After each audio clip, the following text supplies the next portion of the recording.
last lesson. Oops, that was just a fib. That was a very small lie through which I was trying to deceive you. Lies, lies, and lies, and so many lies. We often lie to protect our relationship, to not hurt other people, apparently to sometimes help others. But you know, what's wrong is wrong. In this lesson, we are learning the language of lies. What are the different words that you can use to describe lies? So stay with me. My name is Michelle, and here we go. So the first word that we have, white lie. We are going to start with some of the very innocent lies which we think are said to help other people, to protect them, and not to make them feel very bad about themselves. So a white lie would be if my best friend asks me, hey, do I look fat in that dress?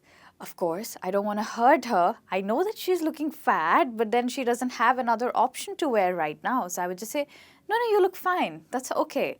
So that's when you say a white lie, an innocent lie to not hurt somebody. To not hurt someone. When I started the lesson, I said this is my last video and I'm not going to shoot after this for you. So that was very sad, and that was a very small fib because it was just a very small lie. I didn't say the truth. I just said a small lie just to deceive you. So a fib is a small lie. So I would say a fib is when you go out to watch a movie and everyone really liked the movie and they're asking you, did you like the movie? How was the movie for you?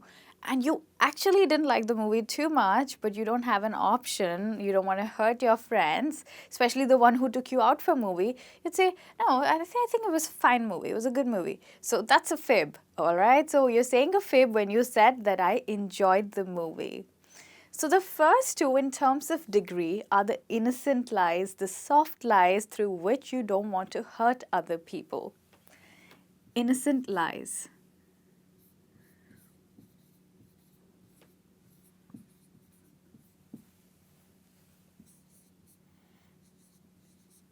All right. Now let's look at the third one that we have. We increase in degree. We go from a softer, a gentle lie to a more serious lie. Something like deceit. Deceit means to hide something. To hide something from somebody in order to gain personal advantage or for your personal advantage, for your self-interest, you're hiding something from someone. So deceit means to hide something from someone.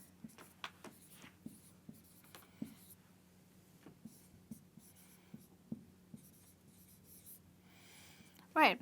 So you can be hiding things from other people about yourself. Not sharing complete information about your life just because you're trying to have some personal advantage. So to hide something for personal advantage.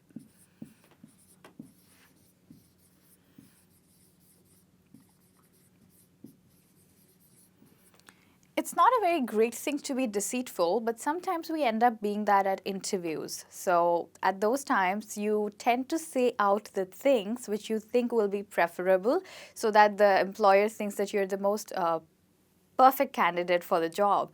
And you would not say out certain things about you. So if they ask you, that what's the greatest challenge that you faced? Obviously, there are challenges that you face, like you don't wake up on time and you procrastinate a lot, but you wouldn't say that. So if you're doing that, then you're being slightly deceitful. Try not to be that. But yeah, obviously, you cannot say that you're a procrastinator. So it's all right. The next one that we have is disingenuous. That's how we pronounce this word, genuous. Right. So as it is written, the same way it's pronounced, we do not call it disingenuous or disingenuous. We call it disingenuous. Right. So this word is a more informal way of saying deceitful. You can use it every day, especially, when you're talking to your friends or when you're telling someone about somebody that he or she was disingenuous, which means they hid something from you about their life. So that's when you can use this. It's a more informal way of saying deceitful. Informal. So, how do you remember this word? So, as you would know, the word genuine. Genuine is something which is authentic or real, right? And this is a prefix that we use to undo this word, right? It's the negative. It's the negative for the word genuine. So anything which is not genuine is disingenuous. So you could say that the reporter was being disingenuous when she talked to the journalist. When she talked to the prime minister, the reporter was being disingenuous. Right. So now we look at the next one that we have. A half-truth or a full truth. Is there something like that? Yes. There's something called as a full truth. Obviously, we all know what a full truth is, but there's something which is a half-truth where you do not share the complete information. So half-truth is not like deceit, because deceit is for personal advantage. You hide something for personal advantage. But in half-truth, you just hide because you don't want to share something. So this is where you're hiding because you don't want to share.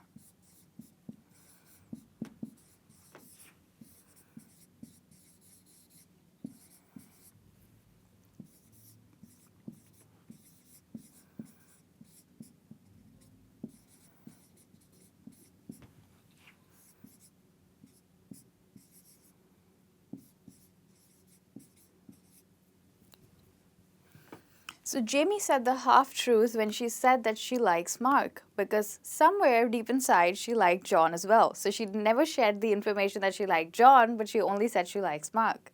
So that's half-truth when you do not share the complete information, and it's used in very general conversations. It's not a formal word, a very informal word. Right, so now let's look at the next one that we have, and this is misleading. So now we are increasing in terms of degree. These were innocent lies. This is when you're trying to hide something, and this is when you are trying to give the wrong information. You mislead someone when you are trying to give the wrong information.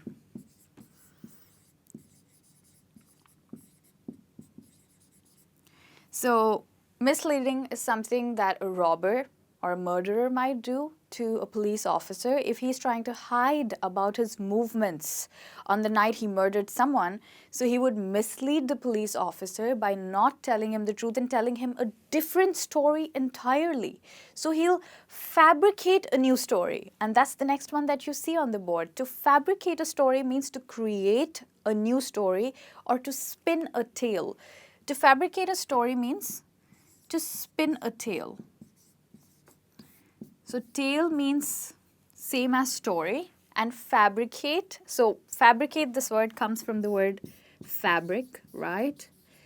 This is fabric, what we wear, and to fabricate something means to make the fabric. So here you're making up a story or spinning a tale.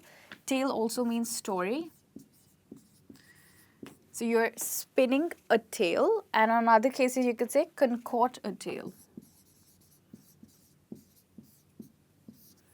Right, so if you're trying to mislead someone, you'll end up, or somebody will end up, fabricating a story to give them the wrong information. Finally, we are here at the last three ways of talking about lies, and this is to feed someone a lie. So what do we mean by feed someone a lie? This is when you're plainly, clearly telling a lie to someone. You've no shame about what you're saying, and what you're saying is an absolute lie. It's wrong information, but you're giving it out clearly. So this is giving out a lie, a pure lie, or telling a proper lie rather.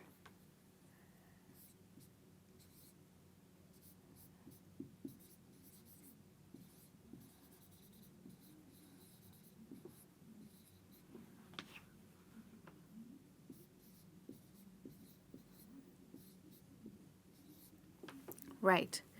So the next one we have is lying through the tongue. When do you lie through the tongue? You lie through the tongue when you look into someone's eyes and you tell them the lie right there on their face. This is a very serious matter. You shouldn't be doing it. Nobody should be doing it, actually. So this is possibly We would lie through the tongue when we get late for work sometimes, and we are very scared and panicked to say the truth that why we were late. So we just say that, okay, I lied through my tongue by saying that I was caught up in the traffic jam, but the truth was that you woke up late. So what you're doing is that you're lying through the tongue, you're looking into someone's eyes and telling them a lie. This is looking into the eyes and saying a lie.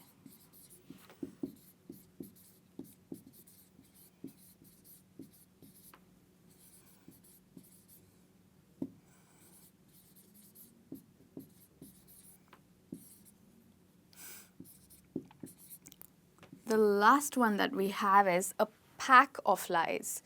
So, as you could have guessed it, the word pack means a lot of lies together. When you're not just saying one lie, there are dozens of lies, one after the other, a person who would only say lies and say no truth at all. Sometimes, more formally, you could also say a tissue of lies or tissues of lies, sorry. So tissues of lies would be a lot of lies packed together in something that you're telling someone. You're telling an entirely different story when the story or the reality is something very different. So these are the words and the idioms and the phrases that you can use to talk about lies and not to lie yourself. You can talk about lies using this. I hope it was fun for you to learn this. Please come back for more lessons with me.